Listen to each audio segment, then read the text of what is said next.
வணக்கம் அன்பு நண்பர்களே, அனைவருக்கும் இனிய வணக்கம். இன்றைக்கி நம்ம இந்த ஒரு வீடியோவில் எதை பற்றி பார்க்க போகிறோம் அப்படின்னு பார்த்தீங்கன்னா, டிஆர்பி மற்றும் பள்ளி கல்வித்துறையில் வந்திருக்க மிக மிக முக்கியமான தகவல்களை பற்றி இந்த ஒரு வீடியோவில் நம்ம பார்க்கலாம். ஸோ நீங்கள் நம்முடைய சேனலை முதல் முறையாக பார்க்குறீங்க அப்படின்னா மறக்காமல் சப்ஸ்கிரைப் அண்ட் பெல்லை கிளிக் பண்ணி வச்சுக்கோங்க. வாங்க வீடியோக்குள்ளே போகலாம். பள்ளி கல்வித்துறையில் டெட் ஆசிரியர்களுக்கு டெட் தேர்விலிருந்து விலக்கு அளிக்க வேண்டும் அப்படின்ற மாதிரி கோரிக்கைகள் போயிட்டுருக்குங்க. ஸோ நாடாளுமன்றத்தில் ஒரு மசோதா இருக்குது, நிறைவேற்றணும். அமைச்சர் கொடுத்த அந்த ஒரு முக்கியமான பதில் என்ன அப்படின்றது தான் இந்த ஒரு வீடியோ வாயிலாக நம்ம பார்க்குறோம். ஸோ நீங்கள் நம்முடைய சேனலை முதல் முறையாக பார்க்குறீங்க அப்படின்னா மறக்காமல் ஒரு சப்ஸ்கிரைப் அண்ட் பெல்லை கிளிக் பண்ணி வச்சுக்கோங்க.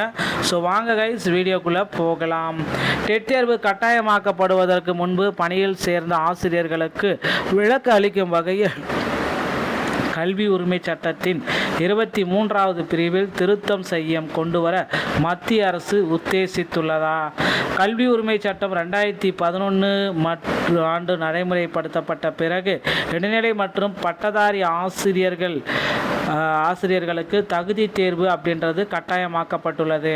ஸோ 2011ஆம் ஆண்டுக்கு முன்பு பணியில் சேர்ந்த ஆசிரியர்களுக்கு தகுதி தேர்வு கட்டாயம் இல்லை என்ற நிலைதான் இருந்தது. ஆனால் உச்சநீதிமன்றம் அளித்த தீர்ப்பின் மூலம் 2011க்கு முன்பு பணியில் சேர்ந்த ஆசிரியர்களும் 2028ஆம் ஆண்டு ஆகஸ்ட் மாதத்திற்கு முன் தகுதி தேர்வில் தேர்ச்சி பெற வேண்டிய கட்டாய சுச்சுவேஷனில் மாட்டிக்கிட்டாங்க. ஸோ இதை பார்த்திங்கன்னா கண்டிப்பாக அந்த ஆசிரியர்கள் பார்த்திங்கன்னா தகுதி தேர்வில் கட்டாயமாக தேர்ச்சி பெற வேண்டிய சுச்சுவேஷன் அப்படின்றது அவங்களுக்கு வந்துருச்சு. ஸோ ஆசிரியர் தகுதி தேர்விலிருந்து விலக்கு அளிக்கும் வகையில் நடப்பு ஆண்டில் நாடாளுமன்ற கூட்டத்தொடரில் சட்ட திருத்த மசோதா கொண்டு வர வேண்டும் என்பது நாடு முழுக்க ஆசிரியர் அமைப்பு கோரிக்கைகள் வளர்த்திருக்கு. ஸோ இது எல்லாமே கோரிக்கைகள் வச்சுருக்காங்க. இந்த நிலையில் 2011ஆம் ஆண்டுக்கு முன் பணியில் சேர்ந்த ஆசிரியர்களுக்கு தகுதி தேர்விலிருந்து விலக்கு அளிக்க வேண்டும் என்பது குறித்து மத்திய கல்வித்துறை அமைச்சர் ஜெய்ஷோன் சௌத்ரி அவர்கள் எழுத்துப்பூர்வமாக பதிலையும் கொடுத்தாங்க. ஸோ கண்டிப்பாக பார்த்தீங்கன்னா இந்த கல்வித்துறையில் டெட் தேர்வுடைய நியமன தேர்வில் தேர்ச்சி பெற்ற பட்டதாரி ஆசிரியர்கள் போராட்டத்தில் ஈடுபட்டிருக்காங்க. ஸோ அவர்களுக்கு ஒரு நல்ல செய்தியை அரசு கொடுக்கணும். கல்வித்துறைக்கு தான் அதிகமான நிதியை வாரி வழங்குகிற, அது நமக்கு பெருமை தான். ஸோ அந்த வாரி வழங்கக்கூடிய அந்த நிதி 20% எதற்கு போகிறது அப்படின்னு கேட்குறாங்க. குறைந்தபட்சம் ஒரு ஆண்டிற்கு 4400 கோடி புதிய ஆசிரியர் நியமனத்திற்காக ஒதுக்கப்படுகிறது சரிங்களா, பள்ளி கல்வித்துறையில்.